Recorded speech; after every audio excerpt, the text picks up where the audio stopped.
everyone, it's Helen, the Crimson Cadaverous. I am out here in Lafayette Square here in New Orleans, and I wanted to make a video about the upcoming astrological energy. So I'm not going to do what I've done in the past where I do like a whole big long video where I show you the astrology wheel and we talk about all the things.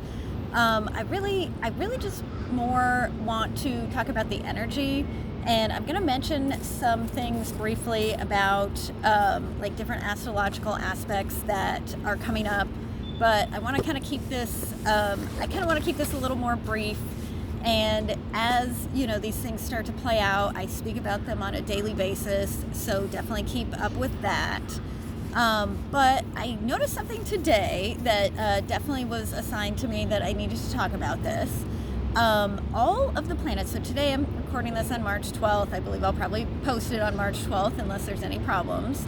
All of the planets, all of the, major planetary bodies, so everything from Sun, Moon, Mercury, Venus, Mars, Jupiter, Saturn, Uranus, Neptune, and Pluto, as well as the North Node and Chiron, are all in either the last two signs of the zodiac, so Aquarius and Pisces, or the first two signs of the zodiac, so Aries and Taurus.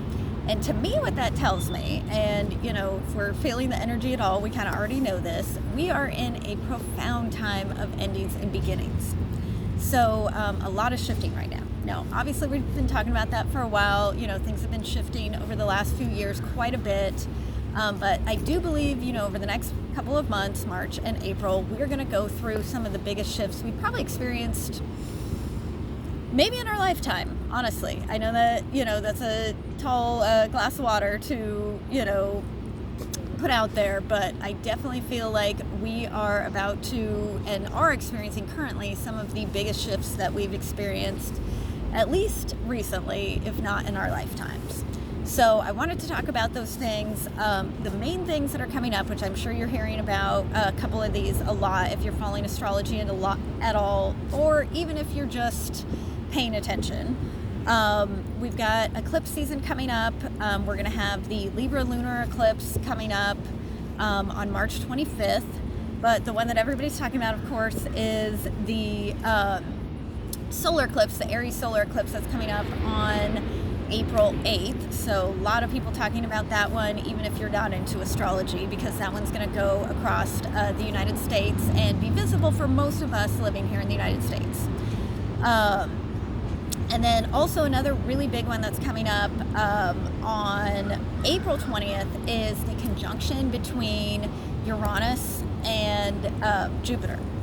So that's happening on April 20th.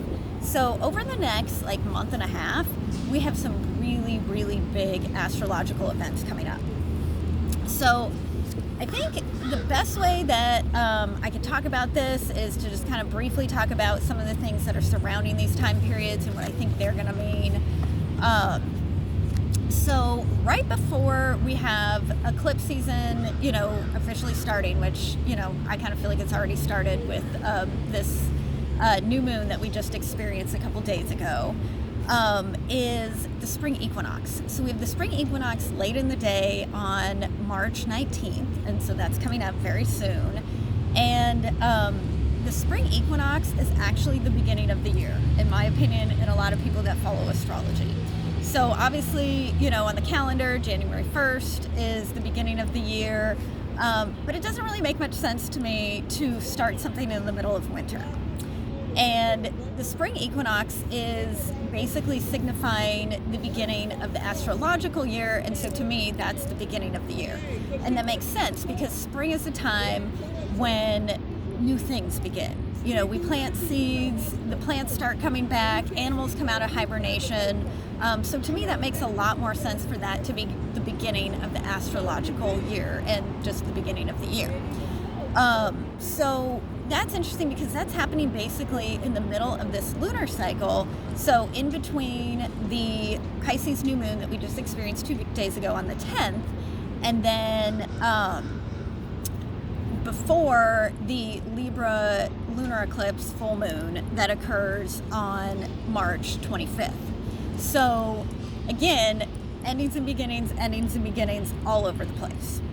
So the spring equinox, is actually coming a little early this year. It usually comes around like the 20th, 21st, but it is coming later in the day on the 19th. So that does kind of make sense.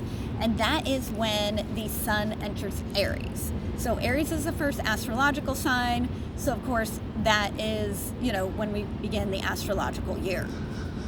And it's interesting because, again, less than a week later, we have the Libra lunar eclipse. So we get eclipses when the sun and the moon are either conjunct with one another, so that would be a solar eclipse, or opposing one another, which would be a lunar eclipse, but when they are close to the lunar nodes. So at this point, this Libra lunar eclipse, so a lunar eclipse, of course, is when, we have a full moon where the sun and the moon are opposing. And this one in particular, Libra, is going to be on the south node. So the south node represents the things that we're leaving behind. And a lunar eclipse, of course, is a full moon. And the full moon represents things that we're releasing. So this is a pretty powerful time for endings. So Libra, a lot of different things, it's justice, it has to do with relationships. So to me, what I see with a lot of that is a lot of relationships maybe, ending or transitioning, and also like justice coming to, the things that we've been doing, the things around us, society. So to start eclipse season that way is interesting because it's like, the ending and then we're waiting for the new beginning, which makes sense actually, because it's like we got to clear old things out before we can bring new things in. So that actually does make sense. So that Libra lunar eclipse, like I said, happens on March 25th. And then not too long afterwards, while we're in the middle of what I call the eclipse hole. People call it the eclipse portal, but I kind of call it the hole because I feel like when you're in between one eclipse and the other, it kind of feels like you're in a hole. Things aren't, a lot is going on, but you're kind of like stuck in this like one place where you're like, all right, things are ending. I know things are going to begin, but I'm kind of just like, waiting for that all to happen. So what happens in the middle of eclipse season, so in between the Libra lunar eclipse and then that Aries solar eclipse that's coming up, is Mercury stations retrograde. So we will be ending a period of no planets being retrograde, which has been going on for the last 2.5 months, which when that's happening, that's usually a period of like profound forward movement. So not to say that when Mercury stations retrograde, everything stops, but we do enter a period of reflection. I want to say hello to the bird that keeps saying hello to us. Always got to say hello to the birds. But when Mercury stations retrograde, I know there's a lot of like pop culture out there that's going to tell us like our entire lives are, going to go haywire, and that's just not the case. There are going to be things that we're going to need to pause on. There are going to be things that we're going to need to reflect upon. And if something does start going haywire, it's because it's something we need to pay attention to. Like, if you have trouble doing something, like a lot of times like technological things come up, if you have trouble doing something technologically at that point, it might actually be because either you're not supposed to be doing that at all, or you're supposed to be reflecting on doing it in a different way. So sometimes we can actually find new ways of doing things during that time period if we actually take the time to pay attention to the things that are going haywire instead of just bemoaning them. So again, in the middle of this eclipse hole, where we're already in like a very reflective period, where we're already, things are kind of shifting around, we have Mercury stationing retrograde. So should be very interesting. We also have Venus and Neptune going conjunct a couple days later on April 3rd. So that is actually a really dreamy, beautiful, loving energy. So I think it's actually coming in to remind us to love ourselves during all of this. Because it's kind of hard sometimes when everything is shifting and, things are in our minds, maybe going haywire, even though, we will eventually understand why. It is really important to love yourself during this time period. And then, again, on April 8th, we do have that Aries solar eclipse, which is definitely a really big deal because it's going to be visible throughout most of the United States. And it's going to be on the north node. So, kind of different than that Libra lunar eclipse, which is on the south node, which is about endings, leaving things behind.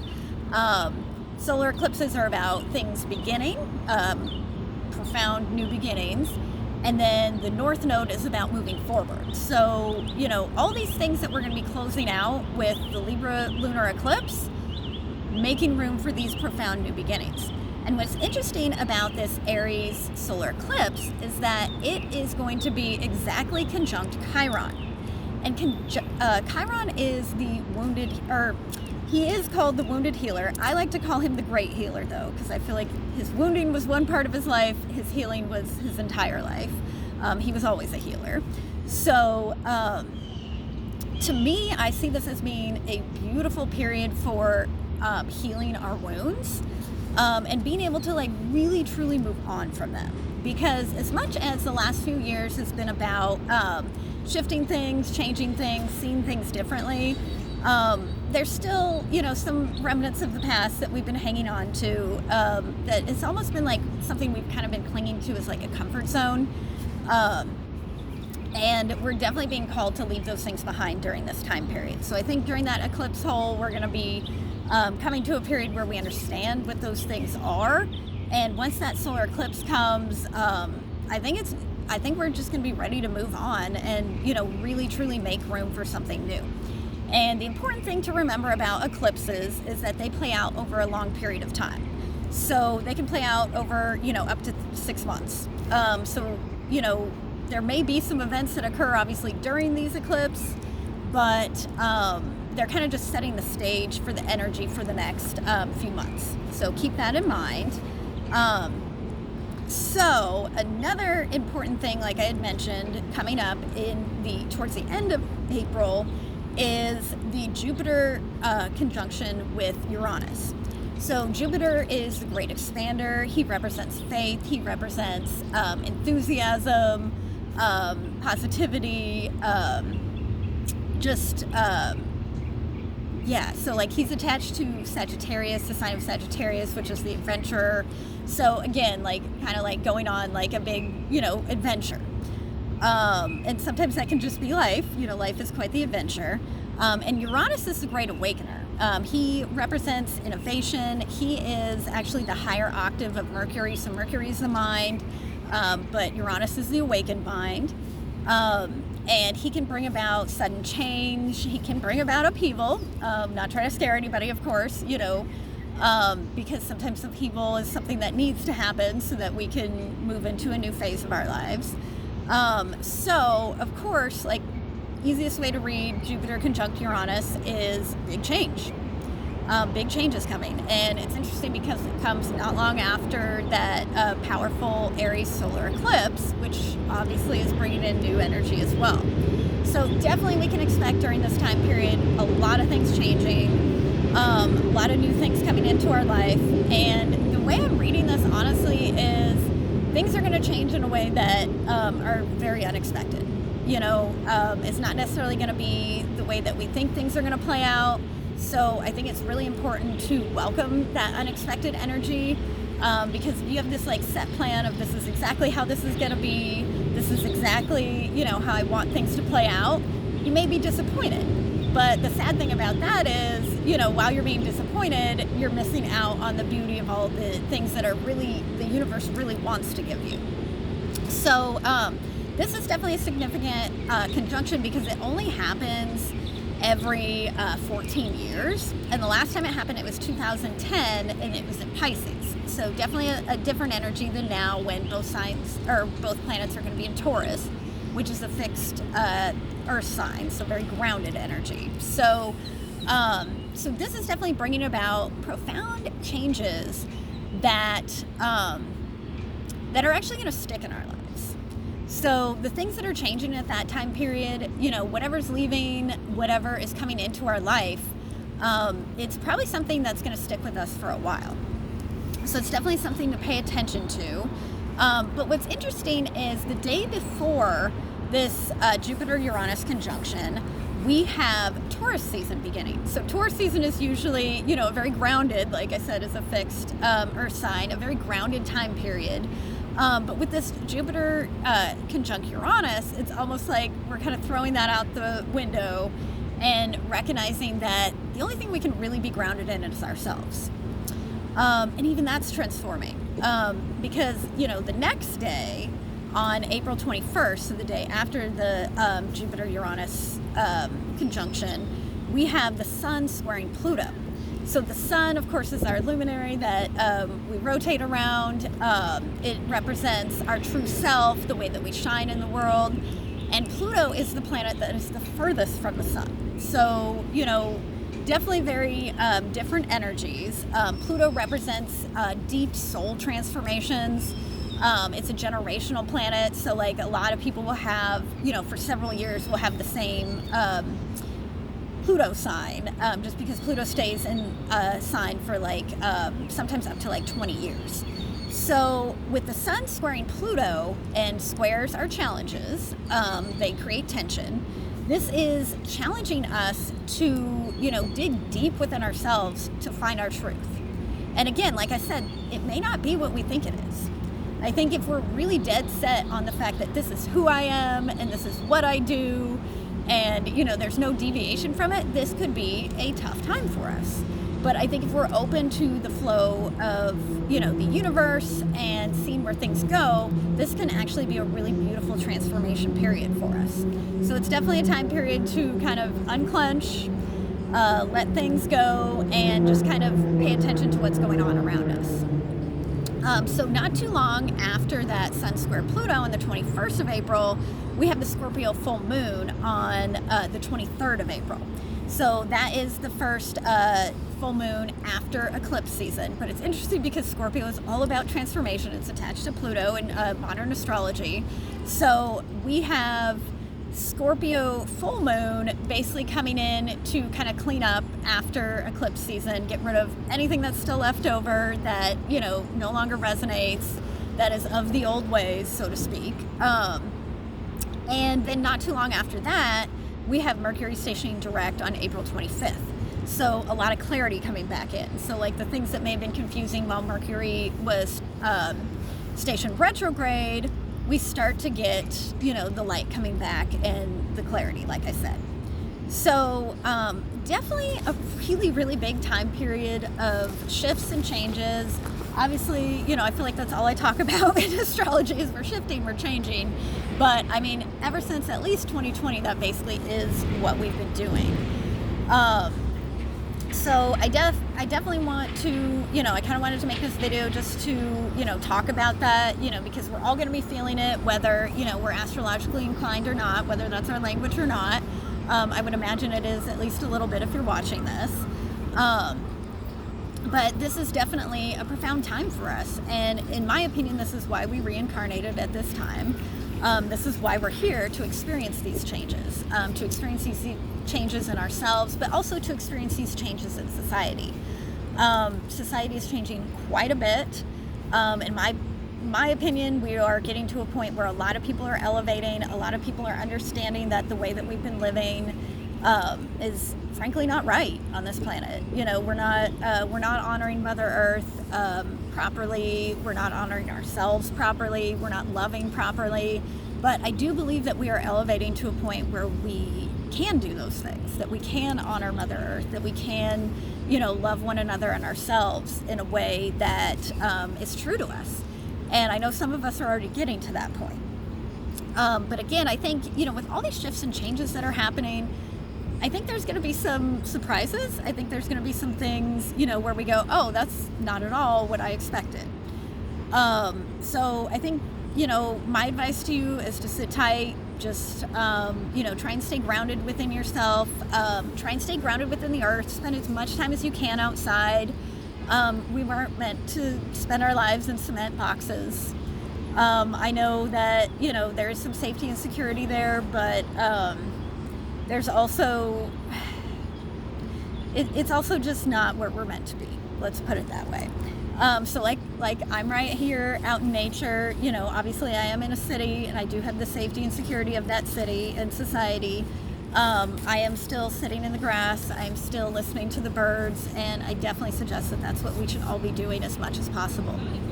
As I said, I will be covering these things on a daily basis in my daily celestial updates. If you have any questions about anything I've said or anything that's coming up, anything you're feeling, definitely please reach out to me. If you're interested in a reading of any kind, definitely reach out to me as well. And I hope you all have a wonderful day. I hope you have a wonderful eclipse season, and just make good choices and remember who you are. All right, well, I'm going to leave it there, and I love you all. Goodbye.